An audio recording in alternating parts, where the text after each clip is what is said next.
সারাদিনের নিউজ বৃত্তান্তে আপনাদের স্বাগত। আপনাদের সঙ্গে রয়েছি আমি দেবলীনা। দেশ থেকে রাজ্য, শহর থেকে গ্রাম, দিনের টুকরো টুকরো খবর নিয়ে শুরু করছি আজকের সারাদিনের নিউজ বৃত্তান্ত।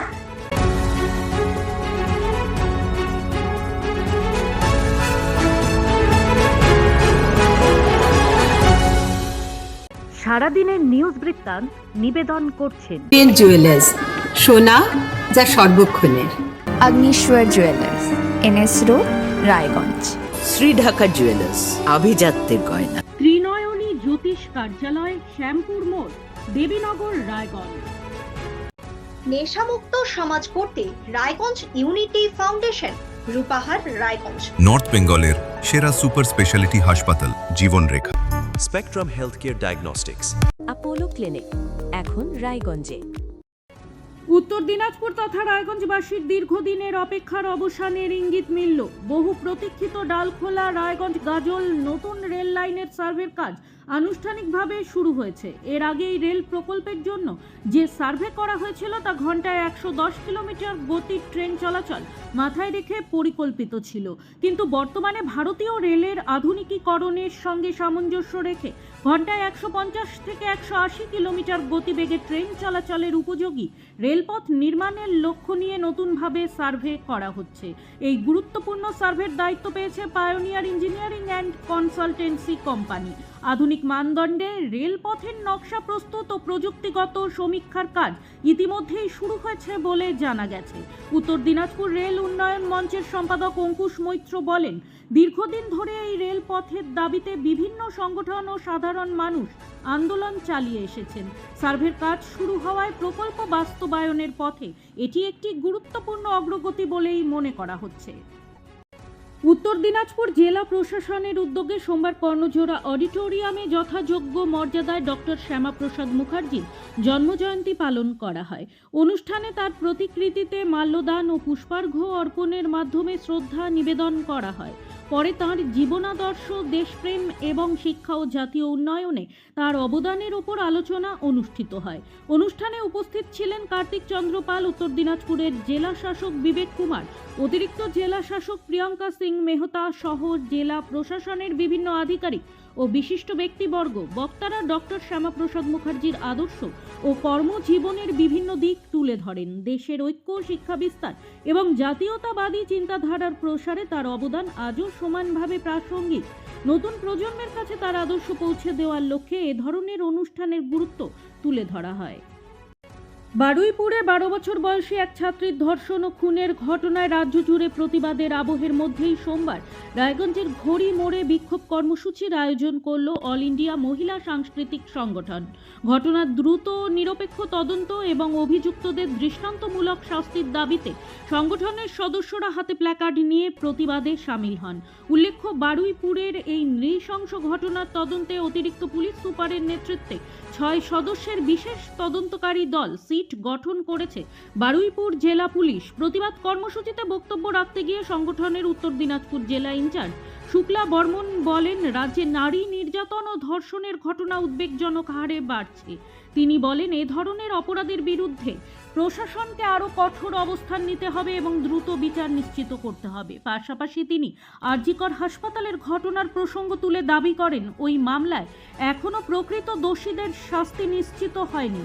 তিনি রাজ্যের বর্তমান ও পূর্ববর্তী সরকারের সমালোচনা করে নারীদের নিরাপত্তা সুনিশ্চিত করার জন্য কার্যকর পদক্ষেপ গ্রহণের আহ্বান জানান। সোমবার হেমতাবাদ থানা থেকে রায়গঞ্জ পুলিশ জেলার কর্ণজোড়ায় বদলি হলেন আইসি সুজিত লামা। বিদায়ের সময় পুলিশ কর্মী, সিভিক ভলেন্টিয়ার ও সাধারণ মানুষ পুষ্পার্ঘ্য ও মিষ্টি দিয়ে তাকে আবেগঘন বিদায় জানান। নতুন আইসি হিসেবে দায়িত্ব নিলেন সমর রায়। এর আগে তিনি কর্ণজোড়া এমটিএফে কর্মরত ছিলেন। এদিন বিজেপির হেমতাবাদ মণ্ডল সভাপতি বিপ্লব সরকার ও যুব মোর্চার সভাপতি সুজিত কুমার শীল সহ নেতৃত্বরা বিদায়ী ও নতুন 2 আইসিকেই সম্বর্ধনা জানান। উত্তর দিনাজপুরের চোপড়া থানার খুনের মামলায় দীর্ঘদিন পলাতক থাকার পর গ্রেপ্তার হওয়া তৃণমূল নেতা জিয়াউল হককে সোমবার রিমান্ডে নিয়ে দাসপাড়া বাজার ও থানা এলাকার বিভিন্ন জায়গায় নিয়ে যায় পুলিশ। তদন্তের স্বার্থে ঘটনাস্থল পরিদর্শন করানো হয় বলে পুলিশ সূত্রে জানা গিয়েছে। জিয়াউলকে দেখতে দাসপাড়া বাজারে সাধারণ মানুষের ভিড় জমে যায়, যার জেরে এলাকায় ব্যাপক চাঞ্চল্য ছড়ায়। স্থানীয়দের একাংশ পুলিশের এই পদক্ষেপে সন্তোষ প্রকাশ করেছেন। চোপড়া থানার পুলিশ জানিয়েছে, মামলার তদন্তে গুরুত্বপূর্ণ তথ্য সংগ্রহের কাজ চলছে এবং পুরো বিষয়টির ওপর কড়া নজর রাখা হচ্ছে। প্রতিদিনের প্রতি মুহূর্তের খবরের আপডেট পেতে চোখ রাখুন নিউজ বৃত্তান্তের ফেসবুক পেজে। সাবস্ক্রাইব করুন নিউজ বৃত্তান্ত ইউটিউব চ্যানেলকে।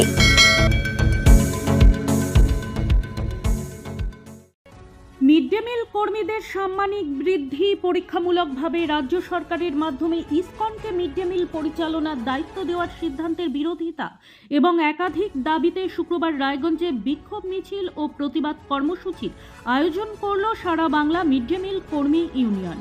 তাদের কর্মীদের বক্তব্য, দীর্ঘদিন ধরে অত্যন্ত কম সাম্মানিকের বিনিময়ে তারা বিদ্যালয়ের ছাত্রছাত্রীদের জন্য মিড ডে মিল পরিষেবা চালিয়ে যাচ্ছেন। বর্তমান মূল্য বৃদ্ধির বাজারে এই সাম্মানিক দিয়ে সংসার চালানো অত্যন্ত কঠিন হয়ে পড়েছে। এছাড়াও পরীক্ষামূলকভাবে ইসকনের হাতে মিড ডে মিল পরিচালনার দায়িত্ব দেওয়ার সিদ্ধান্ত পুনর্বিবেচনারও দাবি জানানো হয়। ইউনিয়নের দাবি, এই সিদ্ধান্ত কার্যকর হলে বহু মিড ডে মিল কর্মীর জীবিকা অনিশ্চিত হয়ে পড়তে পারে। রায়গঞ্জ গার্লস প্রাথমিক বিদ্যালয়ে শ্রদ্ধাপূর্ণ পরিবেশে পালন করা হলো পশ্চিমবঙ্গের বিশিষ্ট শিক্ষাবিদ, রাজনীতিবিদ ও সমাজসেবী ডক্টর শ্যামাপ্রসাদ মুখোপাধ্যায়ের ১২৫তম জন্মদিবস। অনুষ্ঠানে বিদ্যালয়ের ছাত্রছাত্রী, শিক্ষক শিক্ষিকা এবং অভিভাবকরা একযোগে অংশগ্রহণ করেন। বক্তারা বলেন, বিশিষ্ট স্বাধীনতা সংগ্রামী বাংলার বাঘ স্যার আশুতোষ মুখোপাধ্যায়ের সুযোগ্য পুত্র ডক্টর শ্যামাপ্রসাদ মুখোপাধ্যায় ১৯০১ সালের আজকের দিনেই কলকাতায় জন্মগ্রহণ করেন। স্বাধীন ভারতের প্রথম মন্ত্রিসভায় তিনি নেহেরুর মন্ত্রিসভার প্রথম শিল্পমন্ত্রীর দায়িত্ব পালন করেন। কাশ্মীর নীতি নিয়ে মতবিরোধের কারণে তিনি মন্ত্রিসভা থেকে পদত্যাগ করেন এবং ১৯৫১ সালে ভারতীয় জনসংঘ গঠন করেন। পশ্চিমবঙ্গ রাজ্য গঠনেও তার গুরুত্বপূর্ণ ভূমিকা ছিল। বিদ্যালয়ের ভারপ্রাপ্ত প্রধান শিক্ষক বলেন, নতুন প্রজন্মের কাছে ডক্টর শ্যামাপ্রসাদ মুখোপাধ্যায়ের আদর্শ, শিক্ষা ও দেশ সেবার কথা পৌঁছে দেওয়াই এই অনুষ্ঠানের মূল উদ্দেশ্য। মহান শিক্ষাবিদ, দেশপ্রেমিক ও বিশিষ্ট জননেতা ডক্টর শ্যামাপ্রসাদ মুখার্জির জন্মজয়ন্তী উপলক্ষে রায়গঞ্জের প্রাথমিক বিদ্যালয়গুলিতে বিশেষ অনুষ্ঠানের আয়োজন করা হয় সোমবার। বিদ্যালয়ের ছাত্রছাত্রী, শিক্ষক শিক্ষিকা এবং অভিভাবক অভিভাবিকাদের উপস্থিতিতে শ্রদ্ধা ও ভক্তির সঙ্গে দিনটি পালন করা হয়।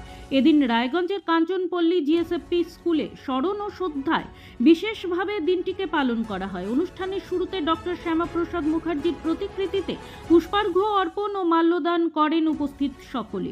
এরপর তার জীবনী, দেশপ্রেম ও শিক্ষা ভাবনা নিয়ে আলোচনা করা হয়। কাঞ্চনপল্লী জিএসএফপি বিদ্যালয় কর্তৃপক্ষের পক্ষ থেকে জানানো হয়, এমন মহান ব্যক্তিত্বদের আদর্শ নতুন প্রজন্মের মধ্যে পৌঁছে দেওয়াই এই ধরনের অনুষ্ঠানের মূল লক্ষ্য। অনুষ্ঠানে উপস্থিত অভিভাবকরা বিদ্যালয়ের এই উদ্যোগকে সাধুবাদ জানান। সমগ্র অনুষ্ঠানটি শৃঙ্খলা ও শ্রদ্ধার পরিবেশে সম্পন্ন হয়। ভারত কেশরী ডক্টর শ্যামাপ্রসাদ মুখোপাধ্যায়ের জন্মবার্ষিকী পালন করা হলো হেমতাবাদে। সোমবার হেমতাবাদে বিজেপির দলীয় কার্যালয়ে ডক্টর শ্যামাপ্রসাদ মুখোপাধ্যায়ের ছবিতে পুষ্পার্ঘ্য নিবেদন করে তার প্রতিকৃতিতে মাল্যদান করা হয়। এরপর পথচলতি সাধারণ মানুষদের মধ্যে জিলিপি বিতরণ করা হয়। পাশাপাশি হেমতাবাদ হাসপাতালে চিকিৎসাধীন রোগীদের মধ্যে ফল বিতরণ এবং দুস্থ পরিবারের ছেলেমেয়েদের হাতে খাতা কলম বিতরণ করা হয়। বিজেপির জেলা সভাপতি নিমাই কবিরাজ, বিজেপির হেমতাবাদ মণ্ডল সভাপতি বিপ্লব সরকার, যুব মোর্চার সভাপতি সুজিত কুমার শীল সহ অন্যান্য নেতৃত্বরা উপস্থিত ছিলেন এদিনের কর্মসূচিতে। ভারতীয় জনতা যুব মোর্চার উদ্যোগে রায়গঞ্জে যথাযোগ্য মর্যাদায় পালিত হল জনসংঘের প্রতিষ্ঠাতা শ্যামাপ্রসাদ মুখার্জির ১২৫তম জন্মবার্ষিকী। এই উপলক্ষে শহরের ঘড়ি মোড় থেকে রায়গঞ্জ বিদ্রোহী মোড় পর্যন্ত একটি পদযাত্রার আয়োজন করা হয়। পদযাত্রায় যুব মোর্চার কর্মী সমর্থকদের পাশাপাশি স্থানীয় বিজেপি নেতৃত্বও অংশগ্রহণ করেন। দেশপ্রেম, জাতীয় ঐক্য এবং পরিবেশ সংরক্ষণের বার্তা তুলে ধরতে কর্মসূচির অংশ হিসেবে বৃক্ষরোপণও করা হয়। অনুষ্ঠানে বক্তব্য রাখতে গিয়ে বিজেপি যুব মোর্চার রায়গঞ্জ টাউন সভাপতি সুমন নাথ বলেন, ডক্টর শ্যামাপ্রসাদ মুখার্জির আদর্শ ও দেশ সেবার চেতনা আজও দেশের যুব সমাজকে অনুপ্রাণিত করে। তার আদর্শকে সামনে রেখেই যুব মোর্চা সমাজ সেবামূলক ও জনকল্যাণমূলক বিভিন্ন কর্মসূচি গ্রহণ করে চলেছে। সমগ্র কর্মসূচি শান্তিপূর্ণ পরিবেশে সম্পন্ন হয় এবং উপস্থিত কর্মী সমর্থকেরা শ্যামাপ্রসাদ মুখার্জির প্রতি শ্রদ্ধা নিবেদন করেন। সারাদিনের নিউজ বৃত্তান্ত আজ এই পর্যন্তই। সঙ্গে থাকুন, দেখতে থাকুন, চোখ রাখুন নিউজ বৃত্তান্তে। নিউজ বৃত্তান্ত, হলুদ নয়, স্বচ্ছ।